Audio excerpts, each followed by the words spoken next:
ಎಲ್ಲರೂ ನಮಸ್ಕಾರ. ಇವತ್ತಿನ ಒಂದು ವಿಡಿಯೋದಲ್ಲಿ ಖ್ಯಾತಿ ಮತ್ತು ಅಪಖ್ಯಾತಿ ತರುವಂಥ ಯೋಗದ ಬಗ್ಗೆ ತಿಳಿತಾ ಹೋಗೋಣ. ನಾವು ಹಿಂದಿನ ವಿಡಿಯೋದಲ್ಲಿ ಜನಪ್ರಿಯತೆ ಯೋಗದ ಬಗ್ಗೆ ಮಾತಾಡ್ತಿದ್ವಿ. ಬಟ್ ಈ ವಿಡಿಯೋದಲ್ಲಿ ಖ್ಯಾತಿ ಮತ್ತು ಅಪಖ್ಯಾತಿ ಅಂದರೆ ಜನಪ್ರಿಯತೆ ಯೋಗ ಮತ್ತು ಅಪಖ್ಯಾತಿ ಅಂದರೆ ಕೆಟ್ಟ ವಿಷಯದಲ್ಲಿ ಖ್ಯಾತಿಯಾಗುವಂಥ ಒಂದು ಯೋಗ. ಈ ಎರಡನ್ನೂ ಕೂಡ ಇವತ್ತು ನಾವು ಜಾತಕದಲ್ಲಿ ಅನಲೈಸ್ ಮಾಡೋಣ. ಖ್ಯಾತಿ ಮತ್ತು ಅಪಖ್ಯಾತಿ ಯೋಗ.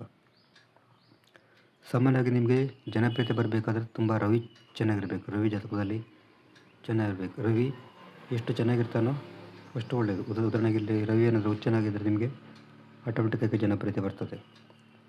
ಜಾತಕದಲ್ಲಿ ಏನಾದರೂ ರವಿ ಗುರು ಮತ್ತು ಬುಧ ಯುತಿ ಇದ್ದರೆ, ಜಾತಕದಲ್ಲಿ ರವಿ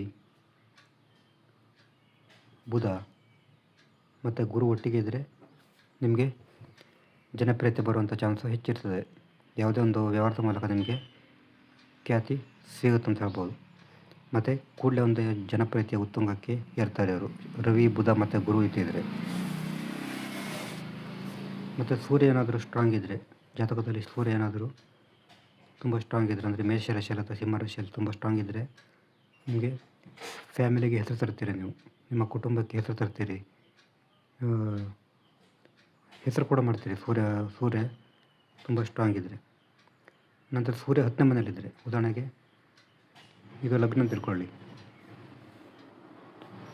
ಇದು 10ನೇ ಮನೆ ಆಗುತ್ತೆ. ಇಲ್ಲಿ ಏನಾದರೂ 10ನೇ ಮನೆಯಲ್ಲಿ ಕುಂಡಲಿಯ ಯಾವುದೇ ಒಂದು 10ನೇ ಮನೆಯಲ್ಲಿ ಲಗ್ನದ 10ನೇ ಮನೆಯಲ್ಲಿ ಸೂರ್ಯ ಇದ್ದರೆ, 10ನೇ ಮನೆಯಲ್ಲಿ ಏನಾದರೂ ಸೂರ್ಯಗ್ರಹ ಇದ್ದರೆ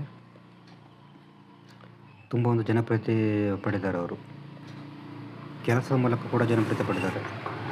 ಅವರ ವೃತ್ತಿಯ ಮೂಲಕ ಕೂಡ ತುಂಬ ಕೆಲಸ ಮಾಡ್ಬೋದು. ಸಾಮಾಜಿಕವಾಗಿ ಕೂಡ ಹೆಚ್ಚು ಒಂದು ಜನಪ್ರಿಯತೆ ಸಿಗ್ಬೋದು. ಇದು ಖ್ಯಾತಿ ಯೋಗ. ಬಟ್ ಇಲ್ಲಿ ಅಪಖ್ಯಾತಿ ಯೋಗ ಅಂತ ಹೇಳಿದ್ರೆ ಸೂರ್ಯ ವೀಕ್ ಇರಬೇಕು. ಸೂರ್ಯ ಉದಾಹರಣೆಗೆ ಇಲ್ಲಿದ್ದರೆ ನೀಚಾಗ್ತಾನೆ. ಸೂರ್ಯ ತುಂಬ ವೀಕ್ ಇದ್ದರೆ ಅವರಿಗೆ ಅಪಖ್ಯಾತಿ ಬರ್ತದೆ. ಅವರು ಮಾಡಿಲ್ಲದ ತಪ್ಪಿಗೆ ಅವರಿಗೆ ಅಪವಾದ ಬರ್ಬೋದು. ನಂತರ ಸೂರ್ಯ ರಾಹು, ಸೂರ್ಯಕೇತು ಇದ್ದರೆ, ಉದಾಹರಣೆಗೆ ಸೂರ್ಯನ ಜೊತೆ ಏನಾದರೂ ರಾಹು ಇದ್ದರೆ ಅಥವಾ ಸೂರ್ಯನ ಜೊತೆ ಏನಾದರೂ ಕೇತು ಗ್ರಹ ಇದ್ದರೆ ಏನಾಗ್ತಂತ ಅವರಿಗೆ ಇದು ಗ್ರಹಣ ಯೋಗ. ಇದು ಅವರಿಗೆ ಅಪಖ್ಯಾತಿ ಬರುವಂಥ ಚಾನ್ಸ್ ಇರ್ತದೆ.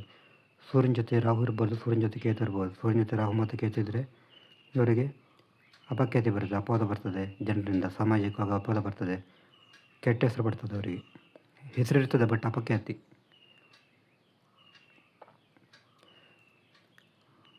ರಾಹು ರವಿ ಮತ್ತು ಚಂದ್ರ ಜೊತೆ ಸೇರಿದಾಗ ಅದು ಗ್ರಹಣ ಯೋಗ ಆಗುತ್ತೆ. ಆ ಕಾರಣ ರಾಹು ಸೂರ್ಯನ ಜೊತೆ ಕೂಡ ಇರ್ಬೋದು, ಚಂದ್ರ ಜೊತೆ ಕೂಡ ಬರೋದು. ಈ ಥರ ಬಂದರೆ ನಿಮಗೆ ಅಪಖ್ಯಾತಿ ಬರುವಂಥ ಚಾನ್ಸು ಬಹುತೇಕ ಇರ್ತದೆ. ಮತ್ತು ಉದಾಹರಣೆಗೆ ಇಲ್ಲೇನಾದರೂ ಸೂರ್ಯ ಸ್ಟ್ರಾಂಗ್ ಇದ್ದು ಇಲ್ಲೇನಾದರೂ ಪಾಪಗ್ರಹಗಳ ದೃಷ್ಟಿ ಇದ್ದರೂ ಕೂಡ ನಿಮಗೆ ಒಂದು ಅಪಖ್ಯಾತಿ ಬರುವಂಥ ಚಾನ್ಸು ಹೆಚ್ಚಿರ್ತದೆ. ಸೂರ್ಯನ ಜೊತೆ ಯಾವುದೇ ಪಾಪಗ್ರಹಗಳ ದೃಷ್ಟಿ ಇರ್ಬೋದ್ರೂ ಕೂಡ ಸೂರ್ಯನ ಜೊತೆ ಶನಿ ಇರಬಾರ್ದು. ಶನಿ ಇದ್ದರೆ ನಿಮಗೆ ಅಪಖ್ಯಾತಿ ಬರ್ತದೆ. ಇಲ್ಲಿ ಹುಚ್ಚನಾಗಿದ್ದು ಇಲ್ಲಿ ಏನಾದರೂ ಶನಿ ಇದ್ದರೆ ಸೂರ್ಯನ ಜೊತೆ ಅದು ಕೂಡ ಕಷ್ಟ. ಮತ್ತು ಇಲ್ಲಿ ಸಿಂಹರಾಶಿಯಲ್ಲಿರುವ ಇಲ್ಲಿ ಏನಾದರೂ ಶನಿ ಇದ್ದರೂ ಕೂಡ ನಿಮಗೆ ಅಪಖ್ಯಾತಿ ಬರ್ತದೆ. ಮತ್ತು ಕುಂಡಲಿಯಲ್ಲಿ ಯಾವುದೇ ಭಾವದಲ್ಲಿ ರವಿ ಜೊತೆ ಶನಿ ಇದ್ದರೂ ಕೂಡ ನಿಮಗೆ ಅಪಖ್ಯಾತಿ ಬರುವಂಥ ಚಾನ್ಸ್ ಬಹುತೇಕ ಇರ್ತದೆ. ಇದು ಜಾತಕದಲ್ಲಿ ಅಪಖ್ಯಾತಿ ಬರುವಂಥ ಒಂದು ಯೋಗಗಳು, ಅಪಖ್ಯಾತಿ ಮತ್ತು ಖ್ಯಾತಿ ಬರುವಂಥ ಒಂದು ಯೋಗಗಳು. ನಿಮಗೆ ಜಾತಕ ವಿಶ್ಲೇಷಣೆ ಮಾಡಬೇಕಂದ್ರೆ ನಮ್ಮ ಒಂದು ವಾಟ್ಸಪ್ ಸಂಖ್ಯೆ 70 906 37 934 ಈ ನಂಬರಿಗೆ ವಾಟ್ಸಪ್ ಅಥವಾ ಕಾಲ್ ಮಾಡೋದು ನಿಮಗೆ ಜಾತಕದ ಬಗ್ಗೆ ತಿಳಿಸಿಕೊಡ್ತೇನೆ. ಎಷ್ಟೊತ್ತಲ್ಲಿ ಬೇರೆ ನಮಸ್ಕಾರ.